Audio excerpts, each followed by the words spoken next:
안녕하세요. 뉴스반장입니다. 이 오미크론의 가공한 전파력을 감당해낼 수 있도록 설 연휴가 끝나는 주까지 3주간 현행의 사회적 거리두기를 그대로 유지하고자 합니다.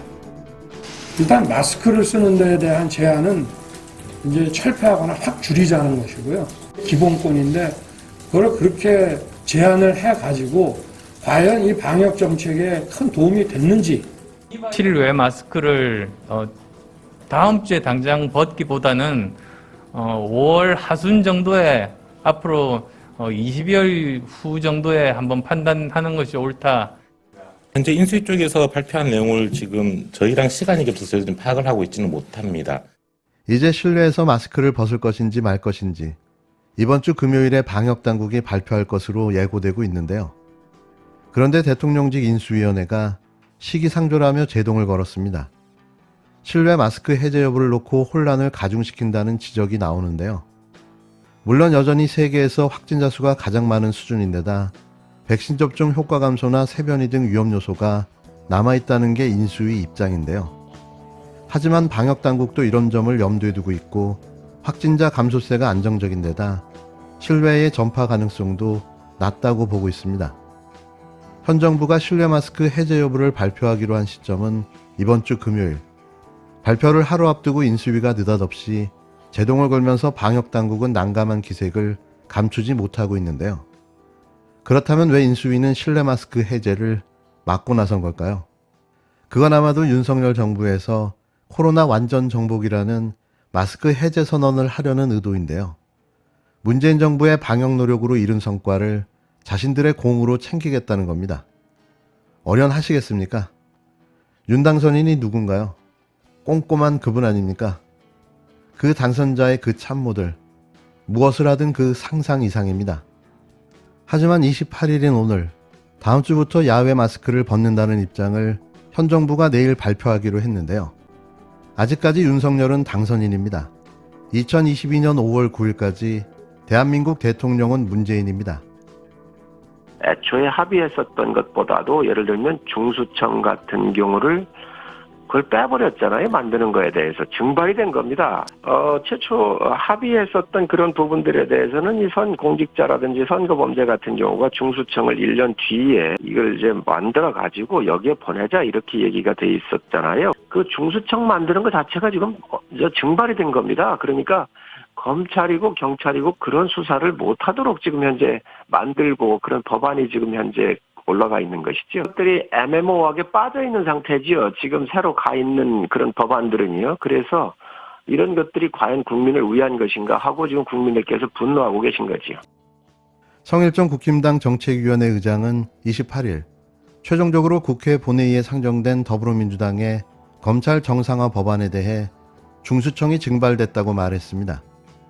22일 박병석 국회의장 주재 아래 여야가 합의했던 중재안에는 중수청 설치 및 수사 관련 내용이 있었지만 국힘당에 의해 합의가 번복된 뒤 민주당이 단독으로 상정한 법안에는 해당 내용이 빠졌다는 건데요. 성일종 정책의장은 이날 CBS 라디오 김현정의 뉴스쇼에서 공직자와 선거 범죄에 대한 검찰 쪽에 남겨놓으라 하는 국민적 요구가 굉장히 큰데 이것이 받아들여지지 않았다며 또한 여야 합의가 있었던 중수청 같은 경우 민주당이 빼버렸다. 증발된 것이라고 목소리를 높였습니다. 이어 중수청을 만드는 것 자체가 지금 증발됐다.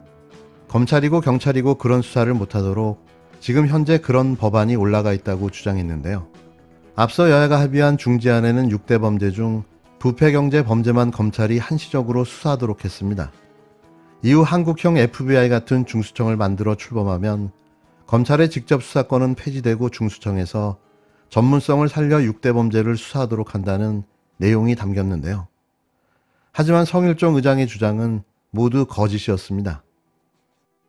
이번에 국회 본회의에 상정된 형사소송법 개정안 그리고 검찰청법 개정안에 대해서 한국형 FBI 설치에 관련된 내용이 증발했다. 그리고 한국형 FBI 설치의 전제가 되는 부패범죄, 경제범죄가 1년 6개월 후에 검찰로부터 수사권이 경찰로 이관된다는 내용도 사라졌다. 이것은 민주당이 자신들이 수사받거나 하는 것들을 우려한 이유다. 민주당이 이러한 조항들을 드러냈다.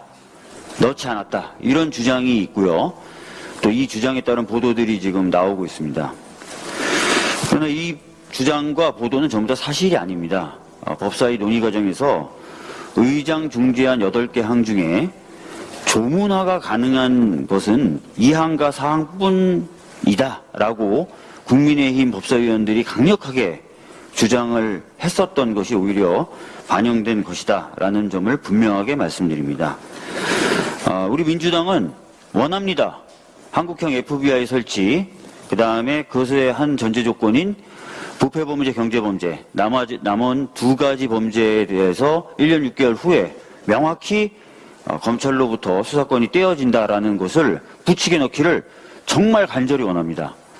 국민의힘 의원님들이 인터뷰를 통해서나 여러 가지 차원에서 계속해서 이게 민주당이 원해서 그런 것이다 라고 주장을 하시는데 결국 그렇지 않고 그렇게 말씀하시는 김에 저희 민주당도 원하기 때문에 이번에 본회의에 통과될 때 한국형 FBI 설치 1년 6개월 후에 된다라는 내용하고 나머지 두 개 범죄인 부패범죄와 경제범죄도 1년 6개월 후에 경찰로 이관된다. 검찰로부터 분리된다라는 내용을 부칙에 꼭 넣어서 통과시키고 싶고 그렇게 했으면 좋겠다. 국민의힘 의원들도 힘을 합쳐줬으면 좋겠다라는 말씀을 좀 드리겠습니다. 박주민 더불어민주당 의원은 28일 본회의에 상정된 검찰의 수사기소권 분리 내용을 담은 이른바 검찰 정상화법 법안에 중대범죄수사청 설치 조항이 빠져 민주당이 자신들을 겨냥한 수사를 고려해 뺀 것이라는 주장에 대해 전부 사실이 아니라고 강조했습니다. 국회 법제사법위원회 여당 간사인 박 의원은 이날 오전 국회에서 열린 정책조정회의에서 민주당이 자신들이 수사를 당하는 것을 우려한 이유다. 민주당이 이런 조항을 넣었다 드러냈다는 보도가 나오고 있다며 이같이 말했는데요. 앞서 한 언론은 국회 본회의에 상정된 형사소송법, 검찰청법 개정안에 대해 한국형 FBI 설치 관련 내용이 증발했다며 설치의 전제가 되는 부패경제범죄가 1년 6개월 후 검찰로부터 수사권이 경찰로 이관된다는 내용도 사라졌다고 보도했습니다. 박 의원은 법사위는 논의 과정에서 의장 중재안 8개 항 중 조문화 가능한 것은 2항, 4개 범죄 수사권 폐지와 4항, 별건 수사금지 등뿐이라며 국힘당 법사위원이 강력히 주장한 것이 오히려 반영된 것임을 분명히 말한다고 되짚었는데요. 정말이지 어이가 없는 수준입니다. 자신들이 넣지 말자고 해놓고 거꾸로 민주당에서 빼버렸다는 허위 주장을 하고 나선 건데요. 어떠한 수단과 방법을 통해서라도 막아야 된다는 생각밖에는 없는 거죠. 왜 그럴까요? 윤 당선인의 지시사항이기 때문입니다. 검찰청법 개정안하고 형사소송법 개정안이 통과될 경우에 이제 국민투표에 좀 붙이자라는 제안을 했다고 하는데요. 아까 다른 분들 말씀하셨는데 헌법 72조에 보면은 대통령은 필요하다고 인정할 때에는 외교, 국방, 통일 기타 국가 안위에 관한 중요 정책을 국민투표에 붙일 수 있다라고 되어 있습니다. 국회가 입법한 법률을 국민투표에 붙이는 게 아니에요. 정책을 붙이는 겁니다. 행정부가 어떤 정책을 추진할 때 그것에 관련된 의사를 국민들에게 물어보겠다는 취지입니다. 국회가 통과시킨 법률을 붙일 수 있다는 내용은 헌법에 어디에도 없다. 굉장히 초헌법적인 발상이고 국회 입법권 및 상권분리 원칙이라는 헌법의 내용을 심대하게 침해하는 그런 주장이다라는 점을 다시 한번 말씀드립니다. 그러니까 국회를 통과한 검찰청법, 형사소송법 개정안을 국민투표를 붙이자는 제안 자체가 불법적이며 성사될 가능성조차 없는 겁니다. 이런 상황임에도 검찰 정상화법 법안을 국민투표에 붙이는 것이 가능하지 않다는 중앙선거관리위원회 입장에 대해 윤석열 당선인 측이 월권이라고 주장하고 나섰는데요. 28일 오전 또 장제원 대통령 당선인 비서실장은 서울 통이동 대통령직 인수위원회 앞에서 기자들과 만나 선관위는 합의제 기관이라며 정식으로 중앙선거위원회에 안건 상정을 해서 결론 난 것도 아닌데 사무처 직원들이 그렇게 얘기하는 것은 월권이라고 주장했습니다. 갑자기 개똥벌레가 된 장 비서실장. 아무리 우겨봐도 어쩔 수 없다는 걸 모르는 모양입니다. 헌재에서도 위헌 판정이 난 사실을 모르는 바 아닐 텐데요. 그냥 우긴다고 될 일이 아닌 거죠. 장 비서실장은 윤 당선인의 국민투표 방안을 아직 보고하진 않았다며 국회에서 법적으로 보완하는 것이 가장 빠르지 않겠냐고 말했는데요. 그는 3년 동안 대통령의 고유 권한이 방치하고 있었다며 투표인 명부 문제만 정리하면 입법이 어려운 게 아니라고 덧붙였습니다. 그러면서 민주당이 국민투표법 개정안을 통과를 안 시켜주면 국민투표가 두려운 것이라고 밖에 볼 수가 없다고 말했는데요. 여지껏 그 법안을 저지하고 막았던 정치 집단이 바로 자신들인 걸 모르는가 봅니다. 이런 역대급 유체이탈 화법이 또 있을까 싶은데요.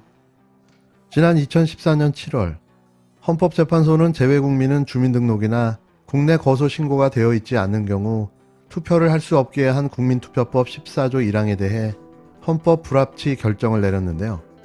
당시 헌재는 2015년 말까지 법을 고치라고 요구했지만 아직 개정되지 않아 법은 효력이 상실된 상태입니다.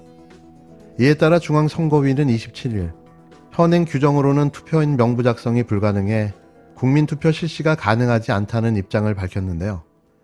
당시 이 법을 개정하면 재외국민들의 투표율이 올라가게 되고 그러면 자신들에게 불리하게 작용될 것이라고 판단한 당시 자유한국당이 끝까지 이 법안에 대해 국회 처리를 막아섰는데요.